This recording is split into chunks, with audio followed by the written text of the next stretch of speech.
નમસ્કાર મિત્રો, સ્વાગત છે તમારું ગુજરાત ખબર ચેનલમાં। હાલ ગુજરાતના વિસ્તારોમાં વરસાદનું જોર ઓછું થયું છે, પરંતુ ગુજરાતના વિસ્તારોમાં ફરી એકવાર વરસાદનો નવો રાઉન્ડ આવી રહ્યો છે। બંગાળની ખાડીમાં બનેલી સિસ્ટમના કારણે ગુજરાતના વિસ્તારોમાં ફરી એકવાર સારો વરસાદનો રાઉન્ડ આવી રહ્યો છે। જોકે આ રાઉન્ડની અંદર ગુજરાતના સમગ્ર વિસ્તારમાં વરસાદ નહીં હોય, પરંતુ અંદાજે 60થી 70% વિસ્તારોમાં વરસાદની અસર જોવા મળશે। જોકે ખાસ કરીને 25 તારીખથી આ વરસાદના રાઉન્ડની અસર જોવા મળશે, જેમાં આ અસર 3 થી 4 દિવસ સુધી ચાલી શકે છે। જોકે ગુજરાતના કેટલાક વિસ્તારોમાં 2 થી લઈને 5 ઇંચ સુધી વરસાદ પડવાની પણ શક્યતાઓ છે।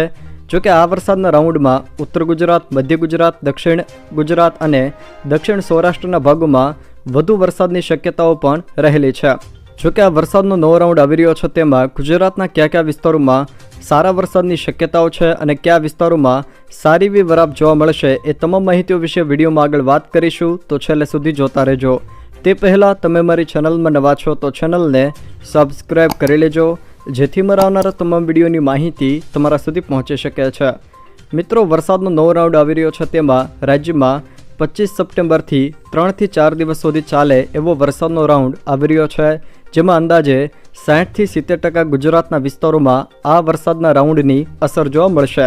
એટલે કે ગુજરાતના 60થી 70% વિસ્તારોમાં વરસાદ વરસી શકે છે। જોકે કેટલાક વિસ્તારોમાં તો 2 થી લઈને 5 ઇંચ સુધી વરસાદ પડવાની પણ શક્યતાઓ છે। ખાસ કરીને ઉત્તર ગુજરાત, મધ્ય ગુજરાત, દક્ષિણ ગુજરાત અને સૌરાષ્ટ્રના કેટલાક ભાગોમાં પણ વરસાદ થઈ શકે છે।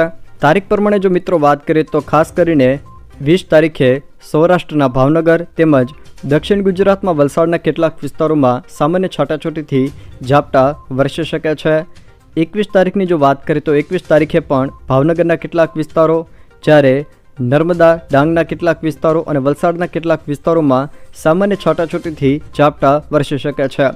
જ્યારે 22 તારીખની જો વાત કરીએ તો 22 તારીખે ડાંગના કેટલાક વિસ્તારોમાં સામાન્ય છાંટાછૂટીથી ઝાપટા વરસવાની શક્યતાઓ છે।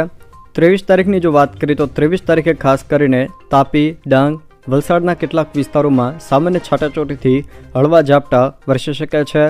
24 તારીખની જો વાત કરીએ તો 24 તારીખે પણ સુરત, નવસારી, વલસાડના કેટલાક વિસ્તારોમાં સામાન્ય છાંટાછૂટીથી ઝાપટા વરસી શકે છે। 26 તારીખે જો વાત કરીએ તો 26 તારીખે ખાસ કરીને સુરતના કેટલાક વિસ્તારોમાં ભારે વરસાદની શક્યતાઓ પણ રહેલી છે। તે સિવાય ભાવનગર, અરવલ્લી, મહીસાગર, દાહોદ, પંચમહાલ, વડોદરા, છોટાઉદેપુર, ભરૂચ, નર્મદા, તાપી, ડાંગ, નવસારી અને વલસાડ આ જિલ્લાના છૂટાછવાયા વિસ્તારોમાં પણ સામાન્ય છાંટાછૂટીથી હળવા ઝાપટા અને કોઈક સ્થળે હળવોથી મધ્યમ વરસાદ પણ વરસી શકે છે। જોકે 27 તારીખે ગુજરાતના 50થી 60% જેટલા વિસ્તારોમાં સારો એવો વરસાદ જોવા મળશે, જેમાં દક્ષિણ ગુજરાતના કેટલાક વિસ્તારોમાં તો ભારેથી અતિ ભારે વરસાદ થવાની પણ શક્યતાઓ છે। જ્યારે મધ્ય ગુજરાતના કેટલાક વિસ્તારોમાં 27 તારીખે ભારે વરસાદ થવાની શક્યતાઓ પણ રહેલી છે। જોકે સૌરાષ્ટ્રના કોઈક વિસ્તારોમાં સામાન્ય છાંટાછૂટીથી હળવો વરસાદ તો કોઈક સ્થળે ભારે વરસાદ પણ વરસી શકે છે। હવે 27 તારીખે કયા વિસ્તારોમાં ભારે વરસાદની શક્યતા છે એના વિશે જો વાત કરીએ તો ખાસ કરીને સુરત, તાપી, નવસારી, ડાંગ, વલસાડના કેટલાક વિસ્તારો તેમજ વડોદરા, પંચમહાલ, ખેડા, આણંદના કેટલાક વિસ્તારોમાં 27 તારીખે ભારે વરસાદ વરસે એવી શક્યતાઓ છે। જ્યારે અરવલ્લી, મહીસાગર, દાહોદના કેટલાક વિસ્તારો, અમરેલી, ભાવનગરના તેમજ ગીર સોમનાથના કેટલાક વિસ્તારોમાં પણ હળવોથી મધ્યમ વરસાદ કોઈક સ્થળે વરસી શકે છે। તે સિવાય દેવભૂમિ દ્વારકા, પોરબંદર, જૂનાગઢ, ગીર સોમનાથ, રાજકોટ, જામનગર, મોરબી, સુરેન્દ્રનગર, બોટાદ, અમદાવાદ, ગાંધીનગર, મહેસાણાના કેટલાક વિસ્તારો તેમજ છોટાઉદેપુર, નર્મદાના કેટલાક વિસ્તારોમાં પણ સામાન્ય છાંટાછૂટીથી હળવો વરસાદ કોઈક સ્થળે વરસી શકે છે।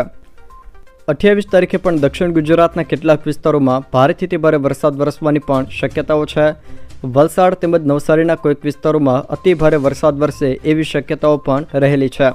જ્યારે ગીર સોમનાથ, અમરેલી, ભાવનગરના કેટલાક વિસ્તારો, જ્યારે ભરૂચ, આણંદ, વડોદરા, છોટાઉદેપુર, નર્મદા, સુરત, તાપી, ડાંગના કેટલાક વિસ્તારોમાં પણ હળવોથી મધ્યમ વરસાદ વરસી શકે।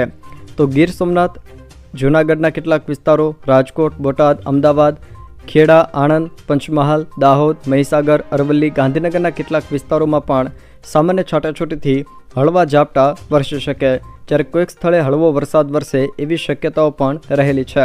જોકે આ વરસાદના રાઉન્ડમાં ખાસ કરીને મધ્ય ગુજરાત, દક્ષિણ ગુજરાત અને ઉત્તર ગુજરાતના કેટલાક ભાગોમાં ભારેથી અતિ ભારે વરસાદ વરસે એવી શક્યતાઓ પણ રહેલી છે।